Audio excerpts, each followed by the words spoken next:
sometimes even criticizing us and saying, oh, it's the opposition that is sponsoring violence. And I tell them, there is nobody in this world called opposition. People have names. Say it is Fred Matiang'i and give the evidence for it. Because even that blanket and general condemnation is part of that laziness and that recklessness and escapist behavior, as it were. Be direct and say who it is who is doing that kind of thing. There is nobody called opposition, as it were. Just say who it is who is supporting and provide the evidence for it. We are a mature country. We are better than this. We can do a lot of good things as a people.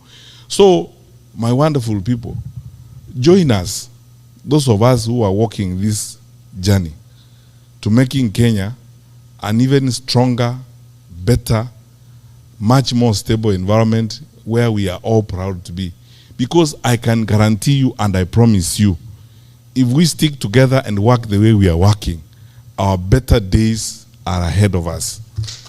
So, our better days are ahead. So let's work together.